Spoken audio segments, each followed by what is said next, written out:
It's Land Cruiser Day. I don't know if that's a good thing or a bad thing. I pulled in the Land Cruiser yesterday, started tearing apart the rear end to do the bushings, suspension, coils, shocks, all that stuff.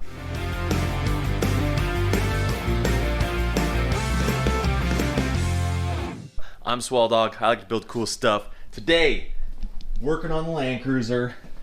Hopefully, get her all buttoned up. Yesterday, I'm going to show you what I did. So I got the, let's get a light.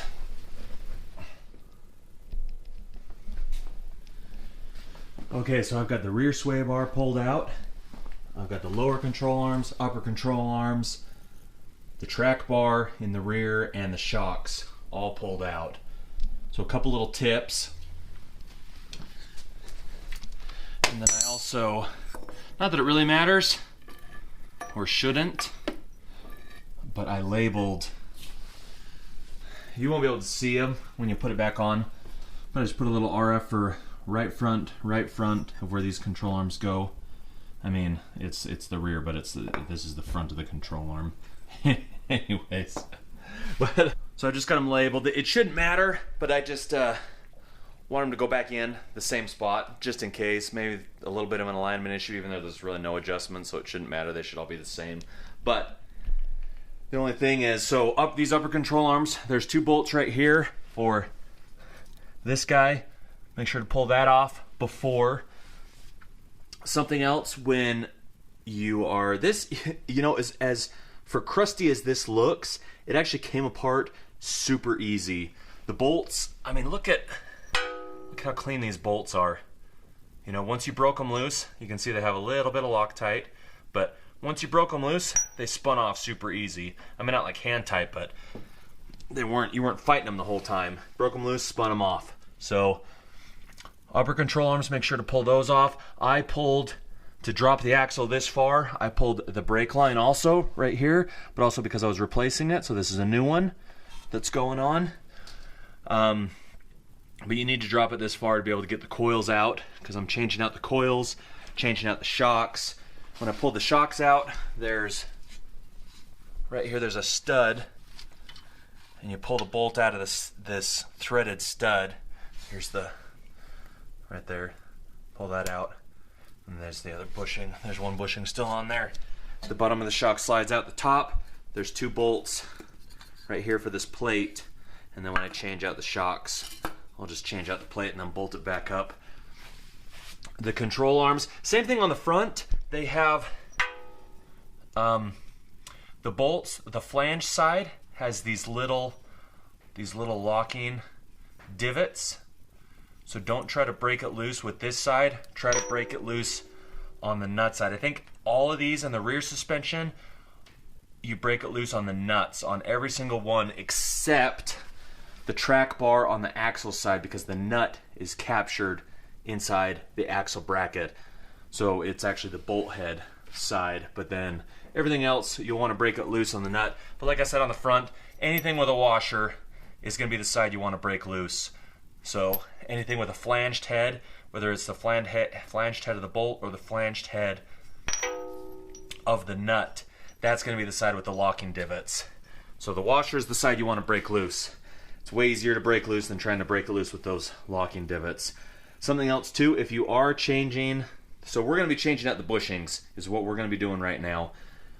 We're going to go press these old bushings out, press the new ones in. If you are changing the bushings and the control arms without pulling the shocks and the coils like I did, you are still going to have to pull the bottom mount of the shock off right here, because this bolt that goes in right here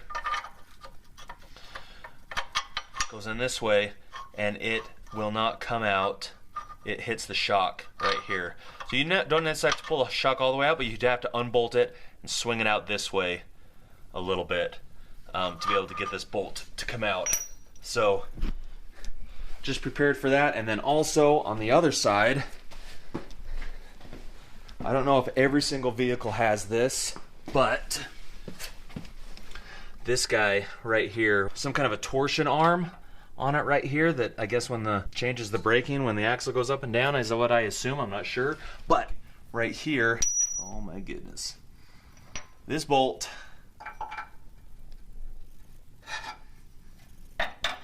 for the front of the upper control arm hits this. Now because the joint's not in here, it'll come out. But when the joint's in here, you can't twist it like this, and it hits. And so the bolt will not come out with this in the way. So what I did is there's 2 bolts on the bottom of the frame here. I undid those 2 bolts. The ones on the back of the frame, they're kind of hard to get to up there. I did not undo those. I just undid these 2. And then what I did was I just got the pry bar. You can see as I just stuck it, there's a hole right up here. I stuck the pry bar in the hole and just tweaked it just a little bit. You only need see how it moves just a little bit? You only need a little bit to get that bolt to come all the way out. As long as you've already got the bolt and joint out of the bracket here, because then the whole arm can move. So you can move the upper control arm over a little bit and put that bolt at a little bit of an angle to be able to, and then just pry that and it'll pop right out. That way you don't have to pull that whole bracket off. This is where the bolt went for the control arm on the rear. You can see that this bolt does not have a shoulder on it. It's got the washer, so you could tell. I mean, obviously you can't get to the other side, but yeah, break it loose on this side. No divots because it's got the washer. The only other problem I ran into, which wasn't that big of a deal, is on the rear sway bar right here, this bushing was smashed. It had this bracket right here that goes like this. This bracket was actually bent. You can't really see it, but you can see where I was hammering it right here. I think what had happened is, probably not recently because there's no marks on it, but something had smashed right here and bent this whole thing over. So it was kind of covering this bolt a little bit, so I couldn't get the socket on it. So I had to hit it with the hammer to straighten it out. So this might be, we might fight this, getting this back on a little bit, just trying to line it up, but I think it smashed it and smashed this bushing long time ago probably with the way it's looking. And then, but that was the only other problem. I had 2 jacks holding the axle. So there's the new shocks and coils we're going to be putting in. Let me show you what we got on the bushings. Okay, here's our new bushings. We've got some, when I pulled the sway bar off, these are the sway bar end links. Once you break these loose, let's see if I can open this up.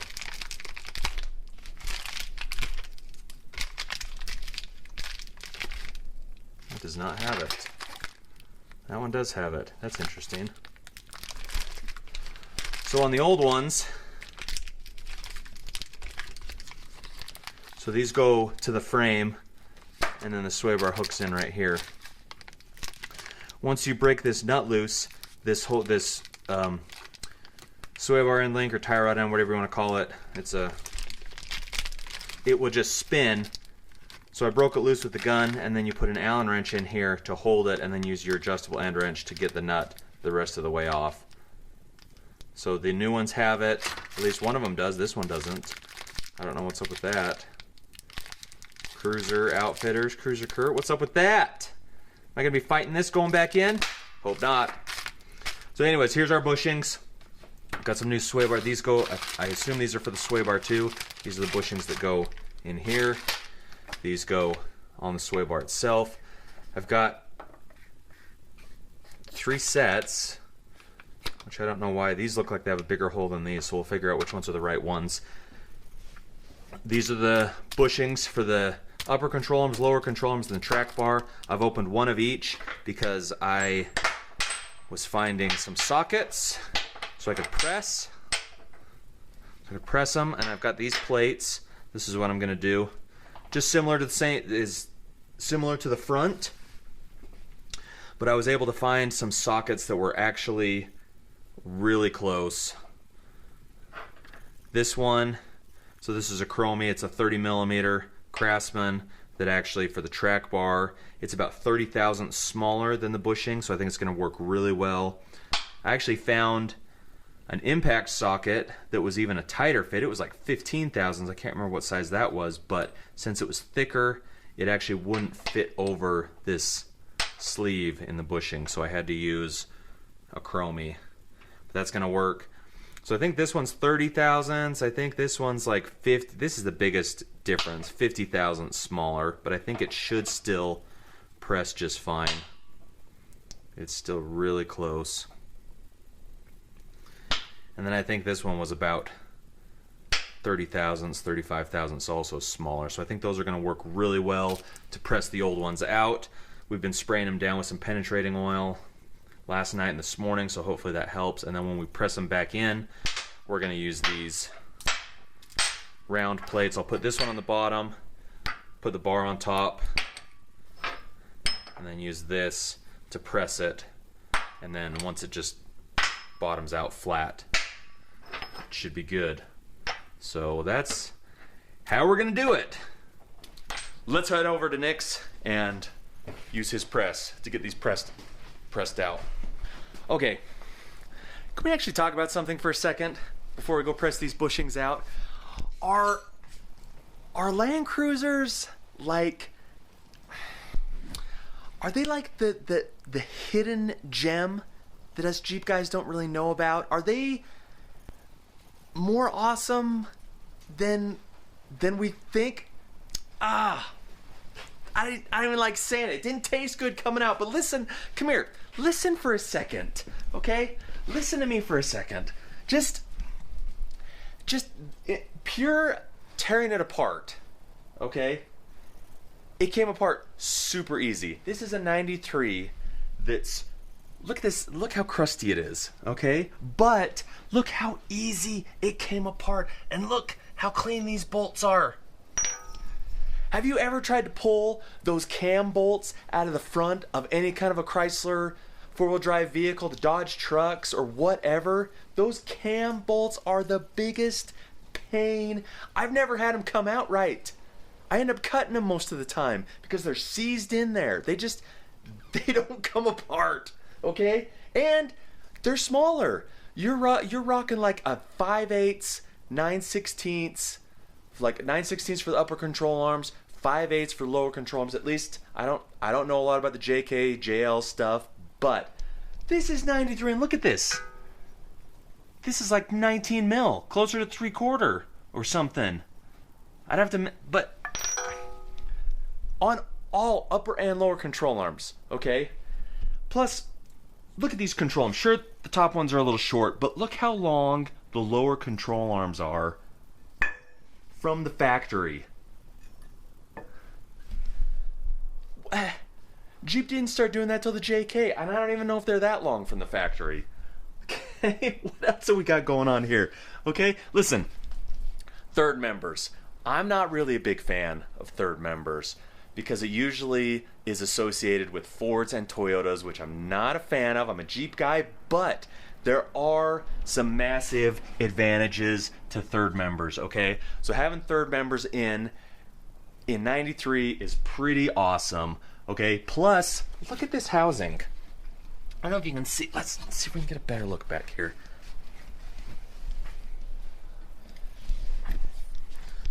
So I mean, obviously it's a stamped, fabricated housing, but it's not just like a 9-inch where it's got tubes. You got these like other gussets down here that are welded on. I mean, it's heavy. It's more heavy duty than, at least from the looks I've seen, from just your factory 9-inch, which is awesome. And this, what the heck is this? What is this? A full float rear end going on here? Like, that's what that looks like to me. I haven't torn one of these axles apart. Full float. Are we talking a full float rear axle on this sucker? Like, Jeep still doesn't do that as far as I know. They're all still semi-float rear axle stuff. Full float, I mean, like, how much does this thing weigh? It's not like it's an 8,000 pound truck. Let's take a look. Google's saying it's coming in at 4,700 pounds. Little under 5,000 pounds, and you're rocking full float rear axle on this thing? Okay,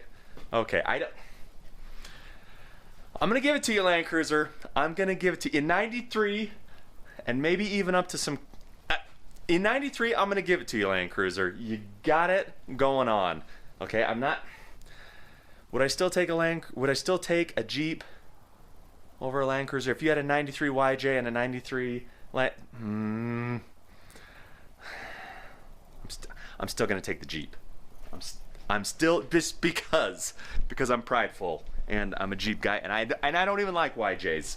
I don't even like the square bodies. But this Land Cruiser has got some stuff going on that is impressing me. Let's go press those bushings out.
Okay, back after getting these joints all pressed, the old ones out and the new ones pressed in. And man, what? Them suckers are in there. I think if I was gonna do this on a more regular basis, I would probably definitely have made some kind of a jig or machined the correct parts to press, or even ordered the pressing dies that I've seen online. But it worked. These sockets actually worked awesome.